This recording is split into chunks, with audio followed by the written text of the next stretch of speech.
Kalau orang membawa keris menjadi syirik karena percaya sama makhluk. Orang misalnya kejawen kalau nggak bawa keris nggak nyaman. Orang kota itu kalau nggak bawa ATM juga nggak nyaman. Itu tidak dihukumi syirik. Kamu pergi lupa bawa HP nyaman enggak? Enggak, kenapa enggak dihukumi syirik?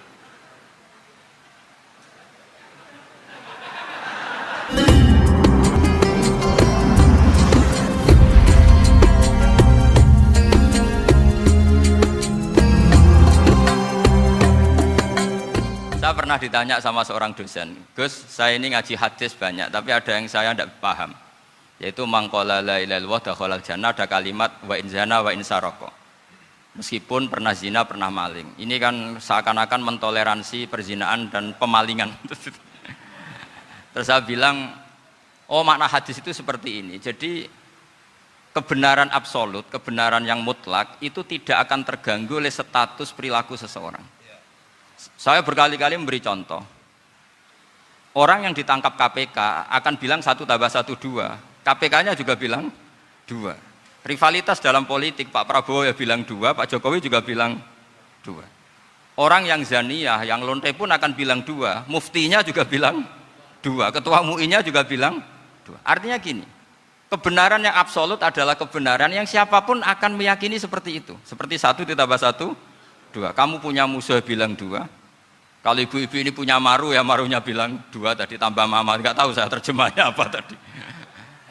Nah, kebenaran yang absolut itu kebenaran yang siapapun pasti mengakui. Dan uniknya begini, saya pernah ngaji acara himmah, acara pondok sarang di Demak. Kalau kamu bilang 1 ditambah 1 menjadi 2, untuk mengatakan 2 itu kamu butuh hadiah enggak? Mereka semua jawab enggak. Kita semua enjoy saja mengatakan tembok itu putih. Kenapa? Karena memang putih. Kita mengatakan 1 tambah 1 2 karena memang kita tanpa presentasi dapat hadiah, dapat penghormatan. Kenapa untuk mengatakan Allah itu Tuhan kita butuh surga? Memangnya kalau tidak ada surga Allah tidak jadi Tuhan? Ini problem orang soleh-soleh yang terlalu pesimis.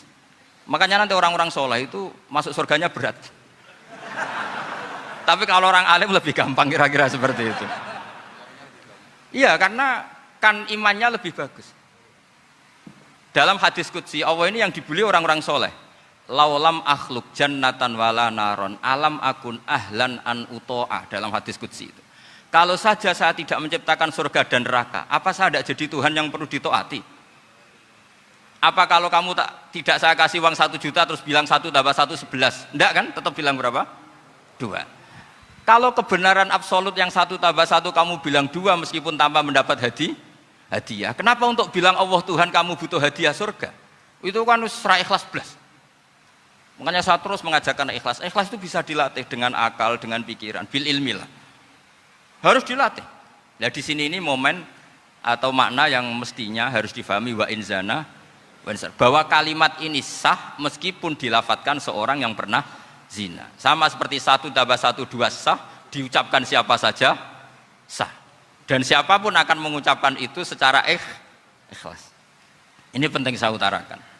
Sehingga setelah ada firqah-firqah takfiri yang mengatakan orang megang keris itu syirik, ke kuburan syirik, ini syirik. Itu salah besar. Salahnya adalah tadi kalimat-kalimat atau kebenaran-kebenaran absolut ini sudah jadi sibghata wa man ahsanu minallahi sibghah. Kalimat ini begitu absolut di hatinya orang mukmin. Sehingga ketika terganggu oleh hal-hal yang adat istiadat kayak pegang keris, kayak apa, ini tidak mengganggu. Tetap kualitas iman ini di atas keyakinan adat membawa apa keris. Kalau orang membawa keris menjadi syirik karena percaya sama makhluk. Orang misalnya kejawen kalau nggak bawa keris nggak nyaman. Orang kota itu kalau nggak bawa ATM juga nggak nyaman. Itu tidak dihukumi syirik. Kamu pergi lupa bawa HP nyaman enggak? Enggak, kenapa tidak dihukumi syirik?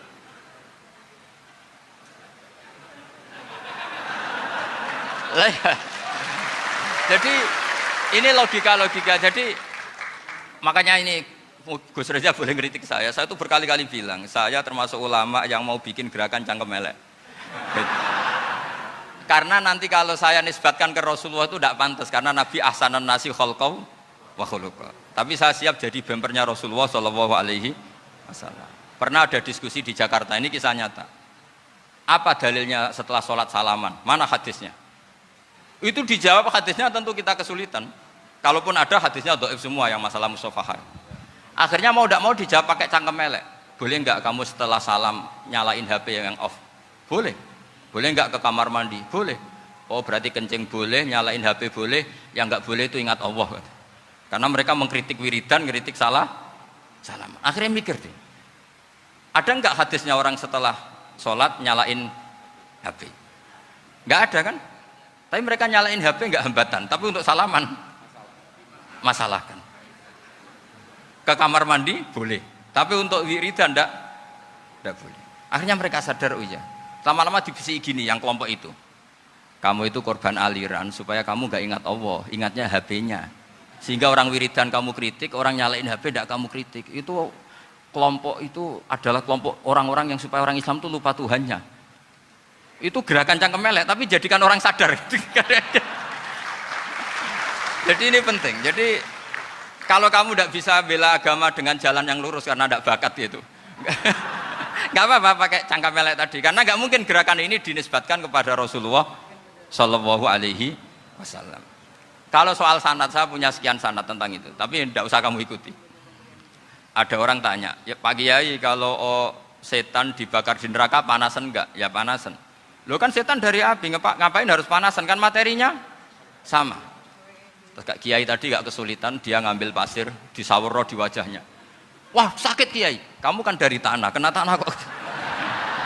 Jadi itu ada sekian, artinya gini ya, kalau kesulitan jawab pakai baik-baik ya sudah pakai cangkem melek itu aja karena. Tapi tentu kan gerakan ini tidak mungkin dinisbatkan kepada para nabi. Tapi saya pastikan meskipun nggak bisa dinisbatkan kepada para nabi dari segi cangkem melek tadi, tapi secara semangat itu sama. Saya punya sekian contoh. Benar Gus Riza tadi gojok saya sengawur-ngawurnya itu masih punya sanad. Itu pas saya ngawur pun masih punya apa? Sanad. Nabi Ibrahim itu ketika faja'alahum juzatan illa kabirallahum itu si berhala paling besar dikasih kapak. Ketika mereka geger, ini siapa yang berhala-berhala kecil? Kata mereka, sami'na fata yadhkuruhum yuqalu lahu Ibrahim. Ya kira-kira Ibrahim lah gitu. Terus setelah Ibrahim didatangkan, siapa yang melakukan ini semua? Ini jawaban Nabi Ibrahim, bal fa'alahu kabiruhum hadza. Ya tanya yang bawa pedal, saya kan tidak bawa kan. Terus kata orang-orang, otak kamu itu di mana? Masa berhala disuruh nanya, kan nggak bisa ngomong. Ibrahim kebalikan, uffil lakum walima ta'buduna min dunillah. Lalu otak kamu di mana? Sudah tahu tidak bisa ngomong kok disembah gitu. Itu ada kata ufin loh. Ufin itu kalau diterjemah kira-kira ya agak-agak jancuk gitu. Kira-kira seperti itu. Ya kira-kira seperti itu. Jadi sekarang dalilnya jancuk apa Gus? Bahkan jangan biasa kalau misalnya saya bilang sudah gimana? Jancuk itu dari daksu, dak tinggalkanlah suan perkara sing elek. Krono ilate wong Surabaya kakean rawon, akhirnya ngomongnya jancuk.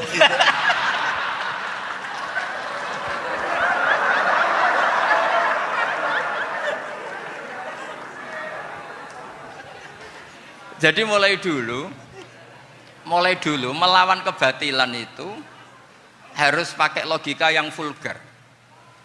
Karena memang nggak mungkin dengan bahasa-bahasa priayi itu nggak mungkin. Dan ini penting saya utarakan. Nah, kalau nanti nggak mungkin dinisbatkan kepada Rasul karena Nabi adalah ahsanan nasi khalqa wa khuluqa, kita yang ngambil alih saja. Gus Reza, saya, Gus Kaustan ini cara cangkem melek kan pantas. Luas. Selain bakat ya sudah natural. Karena memang itu cara kita menjelaskan kebenaran. Saya ulang lagi, itu cara kita menjelaskan apa? Kebenaran. Mau tidak mau. Saya pernah ditanya sama seseorang, Gus, beberapa nabi itu kan poligami. Poligami itu bukti hiperseks. Karena yang tanya itu orang nasionalis yang nggak pati senang Islam. Terus tak balik tanya, perempuan itu makhluk lemah enggak? Ya lemah. Kalau nolong lama satu itu gimana? Ya baik. Kenapa nolong dua jadi tidak baik? Harusnya kalau nolong tiga tidak baik. Tapi saya tidak dukung poligami. Ini cerita. Setidaknya mereka jadi ingat. Saya itu pernah ditanya agak-agak orang ateis. Dia benci Islam tapi neliti Islam. Pertanyaan kedua, kenapa dalam perang itu seakan-akan Nabi itu perampok, hartanya orang kafir disita kemudian menjadi ghanimah, itu kan kayak ngerampok. Terus saya tanya gini, Kalau ada penjahat ke rumah kamu, kemudian pakai senjata api, setelah kamu ringkus, itu senjata api kamu kembalikan apa kamu sita? Oh ya saya sita, kalau tak kembalikan dipakai ngerampok lagi. Ya sama seperti itu, kalau kekuatan mereka dikembalikan akan dipakai kekuatan mereka lagi.